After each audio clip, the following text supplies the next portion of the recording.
i-unbox nga natin tong binili natin sa Shopee na wire binding machine para sa ating, hindi lang business, kung hindi parang gusto mo talaga siyang gawin at gusto mo mag-customize ng sarili mong notebook. So, ito na siya.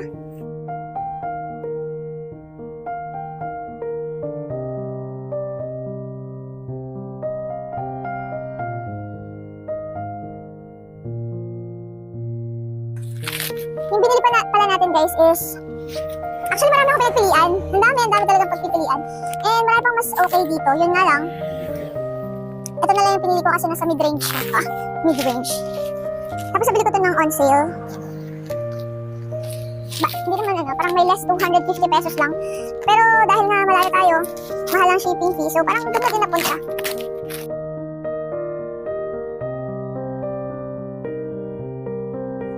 Bumili din ako ng bala nito.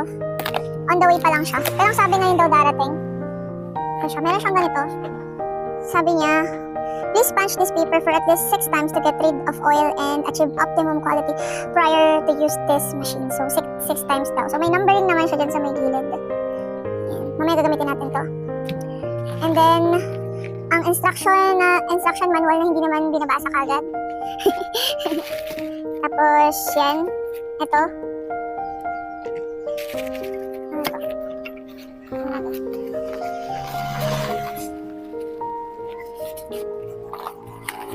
Pinalaman ba ito sa styro?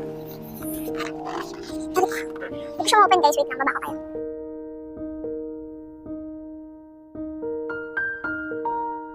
Ayan guys, nabalot pa siya ng plastic. So, oh my god, ang ganda niya. Ayan. So, ito yung isa sa akin nakatakot ko kasi meron akong nabasa sa isang group. Bumili daw siya sa online and then wala daw nakalagay na cloth. As in, plain lang yun dito. Tapos nakalagay sa kanya, eto, made in China. Made in China siya. Pero ang bigat niya talaga. Super. As in, super. Charis. Yan. Ayan na siya. Oh my god, ang ganda niya. And then, ito yung mga bakal na mabibigat. Tanggalin na rin natin sa plastic. Grabe. Grabe talaga ano. Talagang grabe bakal oh. Solid talaga guys. Solid. Super. Tapos meron pang isa. Baka babasahin talaga natin yung instruction na sinabi na ito. Manual guide niya. So, ayun. Tapos ito yung bakal na. Dito siguro yan. Yan, dyan siya. So, ito nga. Gamitin natin. So, dito siya sa may gilid. Wait lang. Saan nilalagay malaki? Binding. So, sa maliit ito. Ito. Okay. Ito siya. Kita niyo ba? Isa lang natin.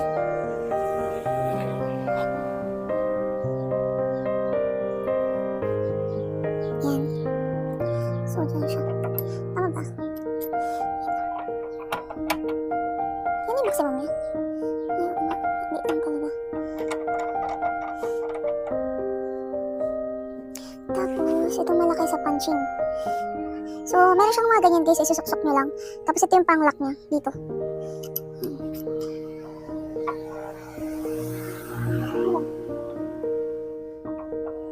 Ganun.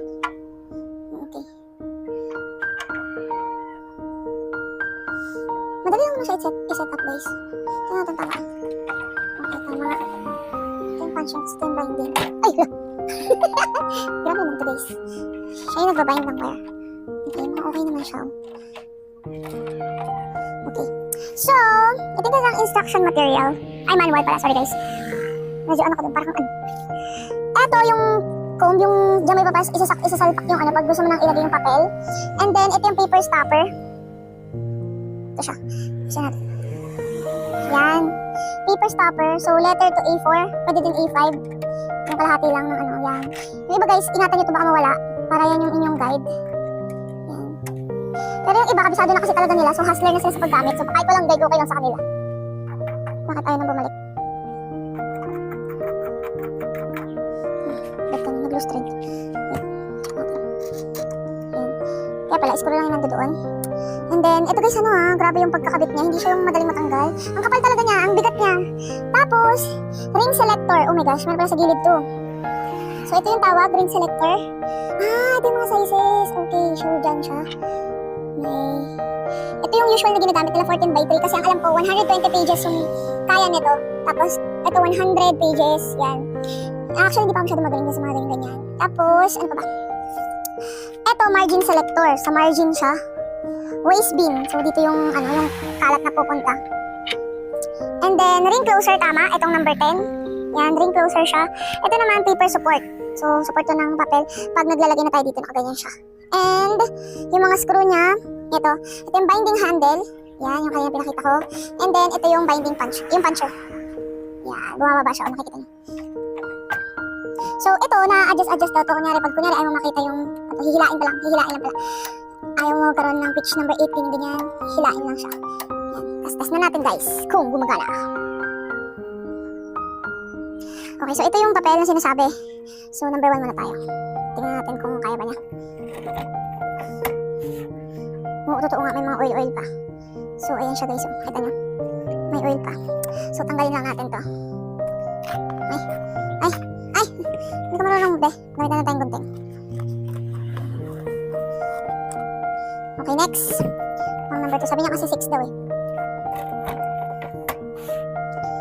Ayan, para matanggal yung oil niya.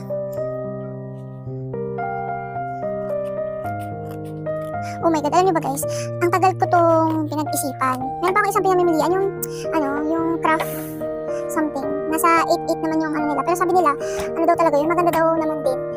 Kinda mahal lang siya for 3:1 pitch. Pero daw talaga yun, maganda din naman daw.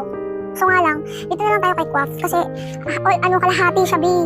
Kumbaga parang naisip ko, di yung 4,000 na sobra. Ibili ko na lang siya, pwede ko pa mabili ng printer. Kaya yun. At least dito. Kilala talaga yung brand na Quaff. Actually, meron din ako rim cutter, guys. Quaff din yung brand nun. Maganda siya, actually. Mas pinapadali niya yung buhay ko pagdating sa pagkakat ng mga papel. Kasi dati ginagamit ko is cutter lang. Lagi ako nagkakamali. Sayang yung mga materials, guys. So, parang, sabi ko, katitipid, mas lalo ako napapamahal. So, minsan yung mga ginagamit ko pang papel, talagang yung mga photo paper ganyan. Sayang, so sabi ko sige nakabili na nga ako. Papakita ko sa inyo yung may mga pitch na medyo nawawala na yung oil guys, nasa 6 na pala kasi tayo. Pero medyo meron pa dito. So tayo natin naman yung ina-adjust yung dito sa may gilid. Tayo naman natin to. Hilahin natin si 1, 2, 3, 4. Kasi yan nakaano siya. No? So try natin kung talaga bang hindi siya mapapunch. Oh my. Oh, diba?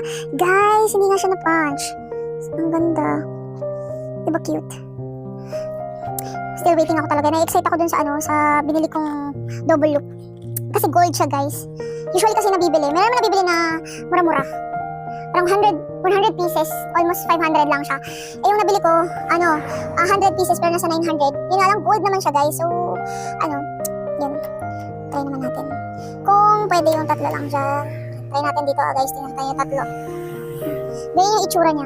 Yan. Try natin kung ano ba.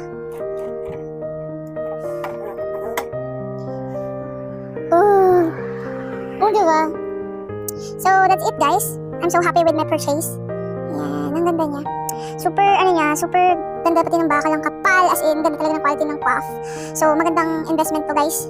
Yan. So, ayan siya guys. Sana may, medyo kayo. Nakatulong tong video ko. So, sana magkita tayo sa susunod na aking vlog. Bye!